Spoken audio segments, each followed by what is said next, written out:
Welcome to Love Talks with Ronke. I'm here again and I'm so excited today. I know you will ask me why. Because today I'm specifically speaking to men. So probably you have a brother, a husband, somewhere you can call them to come and listen to me today. What I'm talking about today is targeted towards them, and I'm so excited because I don't do this often. So when I do it, I really try to do it well.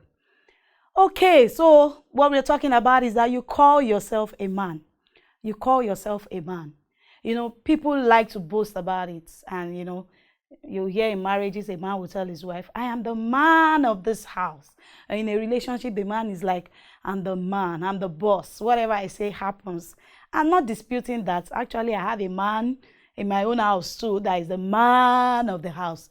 But what I want to talk about is that being a man is not just about being a man. It's about responsibility. Responsibility. You see, taking any leadership position anywhere is about responsibility. You are saying, I take charge of this place. So if anything goes wrong, I should be blamed. If anything works out, I should be praised. That is what it's all about. When you see a company, you see a head there, maybe a managing director or a CEO. If things go wrong, they are not making profits, he's in trouble. And if they are making so much profits, they applaud him, in fact, increase his salary and things like that. Being a man is about responsibility, not just a name. When we talk about man, one thing people describe a man with, even when we look about the Bible, when we look in the Bible calls the man the head. What does it mean? The head. Head. I think this is my head. Okay, so the man is the head of the home. So I want to use features on my head to describe the responsibility of the man. It might take a while today, but please do follow me. Number one, the high is part of the head. The high is part of the head. What does the high, what does the high talk about? The high talks about vision. You have to see ahead. If you call yourself a man, you should see ahead for your family, for your home, for your life. What do you see ahead? It could even be in a relationship. What do you see ahead? Do you have a vision that somebody will follow you? You see, you have to be going somewhere for you to say you want to take somebody along. If you are going somewhere, you don't even know where you are going. You say you are taking somebody along. The person will not be willing to follow you. So you have to have vision. What do you see about the future? Where do you want the family to be? You have to be able to see ahead and plan ahead. Another thing that is part of the head is the nose. The nose. Number one, the nose perceives smell. The nose perceives smell, and it prevents dust from entering into. You see, the nose actually has a sieve inside that prevents dust. That is why when dust comes in, something automatically happens. You sneeze, and when you sneeze, you bring out anything that might have entered, the nose. So, as a man, can you perceive? You see, people think women should be the one that are spiritual. They'll say, if you are the wife, you should be the one praying for the family. You should be the one going for vigils and doing all those things because of the family. But I beg to differ. If you call yourself a man, you should be able to perceive what is the next level of the family. Spiritually, you should be able to know what are the things that happen. I have such a person at home that is very, very spiritually perceptive, even more than I am. I think I can say it here. So he could, know that, okay, this is the area we should go in as a family. This is what we should pray about. This is what we should work about. Then you prevent dust. You should stand as a preventive person in your family. People should be able to look up to you and say, when my daddy is at home, everything is okay. My son was complaining to me. He came to me one day and he said, Mommy, he called the name of his friend, that his friend's mom switches on the gen. So he doesn't know why I don't switch it on, and it's only daddy. That from today, I should be the one switching on the gen. And I said, okay, I will follow you. But what does it mean? It means that people see the daddy as a macho in the house, somebody that can protect me and, stand well for me. What, again, do we have in the head? Okay, we have the mouth. Yes, the mouth. What does the mouth do? Two things the mouth does. The mouth eats and the mouth speaks. So if you are a man, are you providing for your family? Are you ensuring they are well fed? Of course, we are in a generation now where Everybody is responsible. The man is responsible. Even the woman too could be responsible for many things in the family. But when we really look at it, the bulk of the responsibility rests on the man. If he's the head, are you providing for your kids? Do you know do you pay their school fees? Or you just leave everything for your wife and say you don't have time? You know, some men can call themselves heads, but they are not responsible heads. Then number two, what words do you speak? What words do you speak into the life of your wife?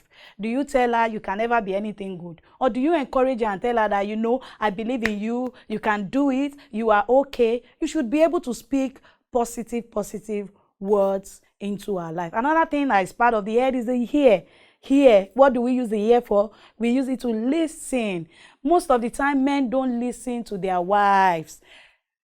Guys don't listen to their girlfriends or their fiancés because they feel they talk too much. And you say, oh, you keep blabbing, I don't even want to hear. Some of them will say, I'm listening, and meanwhile they are reading the newspaper. And you know, they take the newspaper and say, yes, what are you saying? No, you should listen to them. Actually, women actually need somebody that can give a listening ear. Most of the time, they might not even need you giving them solutions. They just want you to hear them. So you should listen to them. And sometimes when you can really listen, you know, I heard the story of a lady that told the man, the landlord wanted to do an occasion. The wife told the husband, give this landlord 50,000. And the husband said 50,000, a whole 50,000 for what? The woman said she knows that the family is going through some problems, that they need money. So the husband actually did it.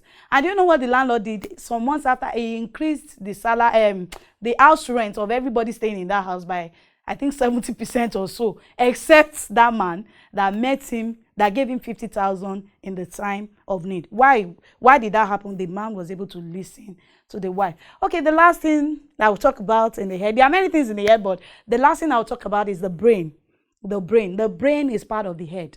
So if you call yourself the head, you should be the brain. The brain coordinates everything that happens in the body. The brain coordinates the hand, coordinates its leg, tells him this is what you should do. This is what, of course, I'm not saying, okay, you should turn to a robot controlling everybody in your house, but you should be able to think ahead, far ahead, and know that, okay, if this is the way I want to go, then this is the way you should go about it. So, and number two, another thing the brain does, that it even does things without planning. You see, there's something about the brain mechanism, probably a dust or something wants to enter into your eyes, automatically your eyes shut. What happened? The brain had already given an information that something is coming, quickly, you know, shut your eyes. So what does it mean? How are you improving your family? How do you plan to improve your wife? You know, I see men that are so educated, they are okay, everything is going on fine for them. They are vast in knowledge and intelligence. But when you hear their wife speak, you are disappointed. And you wonder why. Are they not living together? Why don't you bring her up to that level that you are? Get her books that she can read. If she needs to take an education, you know, send her, you know, let her learn something. If you know this is her gift, praise her in it. Even if she shines more than you, it's nothing. It's your joy, it's your pride for you to say, this is what my wife is doing, and I'm actually part of this. I was the one that encouraged her to do it. You know, I noticed that men are happy when their children do well. You are happy when your children is first in class, your children is your child, you know, is the best. But when it's your wife, most of the time I see men putting their wife down. Why? Because they still want to maintain. You see, your position is your position. Nobody is disputing it with you. But it's your joy when you can say, okay, yes, this is my wife, and I built her up to a level. What does she want to do? Encourage her to do it. What thing does she want to place her hands on? Give her encouragement. Tell her you can do it. Give her things that will help her. And you'll see along the line that you will even be proud of her and be proud to introduce her to anybody that this person is my wife. So, I think I've talked a lot about that. So being a man is actually responsibility. Responsibility. I hope you read my lips well. So if you are a man, think well and know that it's not an easy feat. It's not just something to boast about. It's something to work hard at. Till we'll see another time. Keep living well. Keep loving well. And if you are a man, remember, you are the head.